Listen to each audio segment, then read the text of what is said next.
किरण, क्या तुम मुझसे नाराज हो? नहीं तो फिर तुमने मुझसे अचानक बोलना क्यों बंद कर दिया? यूं ही मुझसे कोई गलती हो गई हो तो बताओ, मैं माफी मांग लूंगा। ऐसा कुछ नहीं है सुदीप, अब मैं सयानी हो गई हूं न, इसलिए लोगों को मुझ पर शक होने लगा है कि कहीं मैं गलत रास्ता न पकड़ लूं। किरण ने उदास मन से कहा। जब से तुमने मुझे अपने से अलग किया है, तब से मेरा मन बेचैन रहने लगा है। सुदीप की बातें सुनकर किरण बोली, अभी तक हम दोनों में लड़कपन था। बढ़ती उम्र में जिम्मेदारियां भी बढ़ जाती हैं, दूसरों के कहने पर यह सब समझ में आया। तुमने कभी मेरे बारे में सोचा है कि मैं कितना बेचैन रहता हूँ? घर का काम निपटाकर जब मैं अकेले में बैठती हूँ, तो दूसरे दोस्तों की यादों के साथ साथ तुम्हारी भी याद आती है। हम दोनों बचपन के साथी हैं, अब बड़े होकर भी लगता है कि हम एक दूसरे के हमजोली बने रहेंगे। तो दूरियां मत बनाए रखो किरण, सुदीप ने कहा। यह सुनकर किरण चुप हो गई। जब सुदीप ने अपने दिल की बात कही तो किरण का खिंचाव उसकी ओर ज्यादा बढ़ने लगा। दोनों अपने शुरुआती प्यार को दुनिया की नजरों से छिपाने की कोशिश करने लगे। लेकिन जब दोनों के मिलने की खबर किरण की मां रामदुलारी को लगी, तो उसने चेतावनी देते हुए कहा कि वह अपनी हद में ही रहे। उसी दिन से सुदीप का किरण के घर आना जाना बंद हो गया। लेकिन मौका पाकर सुदीप किरण के घर पहुंच गया। किरण ने बहुत कहा कि वह यहाँ से चला जाए, लेकिन सुदीप नहीं माना। उसने कहा, मैंने तुमसे दिल लगाया, तुम डरती क्यों हो? मैं तुमसे शादी करूंगा, मुझ पर भरोसा करो। सुदीप, प्यार तो मैं भी तुमसे करती हूँ, लेकिन जैसे अमीर और गरीब का रिश्ता नहीं होता, इसी तरह से ब्राह्मण और नीची जाति का रिश्ता भी मुमकिन नहीं, इसलिए हम दोनों दूर ही रहें तो अच्छा होगा। सुदीप पर इस बात का कोई असर नहीं पड़ा। वह आगे बढ़ा और किरण को बाहों में भरकर चूमने लगा। पहले तो किरण को अच्छा लगा, लेकिन जब सुदीप हद से ज्यादा बढ़ने लगा तो वह छिटक कर अलग हो गई। बस सुदीप, बस ऐसी हरकतें जब बढ़ती हैं तो अनर्थ होते देर नहीं लगती। अब तुम यहाँ से चले जाओ, नाखुश होते हुए किरण बोली। इसमें बुरा मानने की क्या बात है किरण, प्यार में यही सब तो होता है। होता होगा, तुमने इतनी जल्दी कैसे समझ लिया कि मैं इसके लिए राजी हो जाऊंगी? बस एक बार मेरी प्यास बुझा दो, मैं दोबारा नहीं कहूंगा शादी से पहले ऐसा सब कुछ होता है। नहीं सुदीप, कभी नहीं। इस तरह सुदीप ने किरण से कई बार छेड़खानी की कोशिश की, पर कामयाबी नहीं मिली। कुछ दिन बाद किरण के माता पिता दूसरे गांव में एक शादी में जाते जाते किरण को कह गए थे कि वह घर से बाहर नहीं निकलेगी और न ही किसी को घर में आने देगी। उस दिन अकेली पाकर सुदीप चुपके से किरण के घर में घुसा और अंदर से किवाड़ बंद कर किरण को बाहों में कस लिया।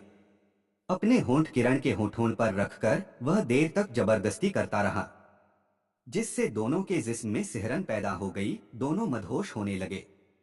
किरण के पूरे बदन को धीरे धीरे सहलाते हुए सुदीप उसकी साड़ी ढीली करके तन से अलग करने की कोशिश करने लगा।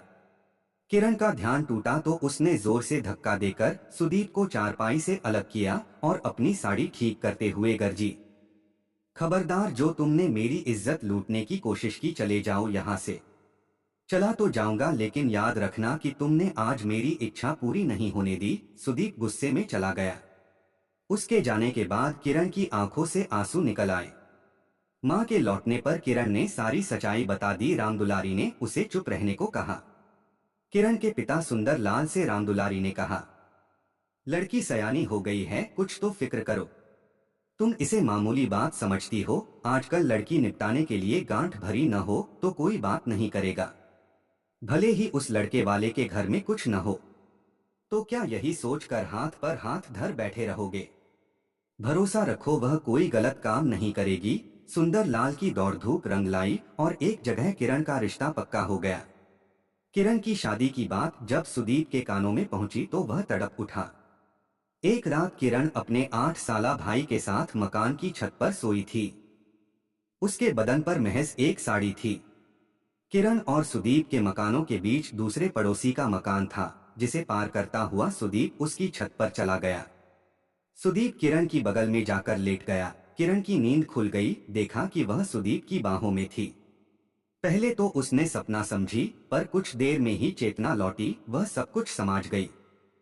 उसने सुदीप की बेजा हरकतों पर ललकारा, चुप रहो किरण, शोर करोगी तो सबको पता चल जाएगा। बदनामी तुम्हारी होगी। मैं तो कह दूंगा कि तुमने रात में मुझे मिलने के लिए बुलाया था। कहते हुए सुदीप ने किरण का मुंह हथेली से बंद कर दिया। इसके बाद सुदीप किरण के साथ जोर जबरदस्ती करता रहा और वह चुपचाप लेटी रही। किरण की आंखें डबडबा गईं। उसने कहा, सुदीप, आज तुमने मेरी सारी उम्मीदों को खाक में मिला दिया। आज तुमने मेरे अरमानों पर गहरी चोट पहुंचाई है। मैं तुमसे प्यार करती हूँ, करती रहूंगी, लेकिन अब मेरी नजरों से दूर हो जाओ, कहकर वह रोने लगी। उसी समय पास में सोए किरण के छोटे भाई की नींद खुली। माँ का शोर करते हुए वह छत से नीचे चला गया और वहां का देखा हाल माँ को सुनाया। सुंदर लाल भी जाग गया। दोनों चिल्लाते हुए सीढ़ी से छत की ओर भागे। उनकी आवाज सुनकर सुदीप किरण को छोड़कर भाग गया। दोनों ने ऊपर पहुंचकर जो नजारा देखा तो दोनों के रोंगटे खड़े हो गए। माँ ने बेटी को संभाला। बाप छत पर से सुदीप को गालियां देता रहा। दूसरे दिन पंचायत बैठाने के लिए किरण के पिता सुंदर लाल ने ग्राम प्रधान राजेंद्र प्रसाद से गुजारिश करते हुए पूरा मामला बतलाया और पूछा, हम लोग पुलिस थाने में शिकायत दर्ज कराना चाहते हैं। आप हमारे साथ चलेंगे तो पुलिस कार्यवाही करेगी, वरना हमें टाल दिया जाएगा। सुंदर लाल, मैं थाने चलने के लिए तैयार हूँ, लेकिन सोचो क्या इससे तुम्हारी बेटी की गई इज्जत वापस लौट आएगी। फिर हम क्या करें प्रधान जी? तुम चाहो तो मैं पंचायत बैठवा दूं। मुमकिन है कोई रास्ता दिखाई पड़े, आप जैसा ठीक समझे वैसा करें। कहते हुए सुंदर लाल रोने लगा। दूसरे दिन गांव की पंचायत बैठी। गांव के कुछ लोग ब्राह्मणों के पक्ष में थे तो कुछ दलितों के पक्ष में। कुछ लोगों ने सुदीप को जेल भिजवाने की बात कही तो कुछ ने सुदीप से किरण की शादी पर जोर डाला। शादी की बात पर सुदीप के पिता बिफर पड़े। कैसी बातें कहते हो? कहीं हम ब्राह्मणों के यहाँ दलित ब्याही जाएगी? कुछ नौजवान शोर मचाने लगे, जब तुम्हारे बेटे ने दलित से बलात्कार किया तब तुम्हारा धर्म कहाँ था? ऐसा नहीं होगा। पहली बात तो यह कि सुदीप ने ऐसा किया ही नहीं। अगर गलती से किया होगा तो धर्म नहीं बदल जाता। सुदीप की माँ बोली। तो मुखिया जी, आप सुदीप को जेल भिजवा दें, वही फैसला होगा। किरण की माँ रामदुलारी ने कहा। ग्राम प्रधान राजेंद्र प्रसाद ने पंचों की राय जानी तो बोले, पंचों की राय है कि सुदीप ने जब गलत काम किया है तो अपनी लाज बचाने के लिए किरण से शादी कर ले, वरना जेल जाने के लिए तैयार रहे। यह सुनकर ब्राह्मण परिवार सन्न रह गया। पंचायत ने किरण की इच्छा जानने की कोशिश की। किरण ने भरी पंचायत में कहा, मेरी इज्जत सुदीप ने लूटी है, इस वजह से अब मुझे उसी के पास अपनी जिंदगी महफूज नजर आती है। गंदे बर्ताव की वजह से मैं सुदीप से शादी नहीं करना चाहती थी, लेकिन अब मैं मजबूर हूँ, क्योंकि इस घटना को जानने के बाद अब मुझे से कोई शादी नहीं करना चाहेगा। सुदीप के पिता ने दुखी मन से कहा, मेरी इच्छा तो किरण की शादी वहशी दरिंदे सुदीप के साथ करने की नहीं थी, फिर भी मैं किरण की शादी सुदीप से करने को तैयार हूँ। किरण व सुदीप के घर परिवार में शादी पर रजामंदी हो जाने पर पंचायत ने भी यह गुनाहों का रिश्ता मान लिया।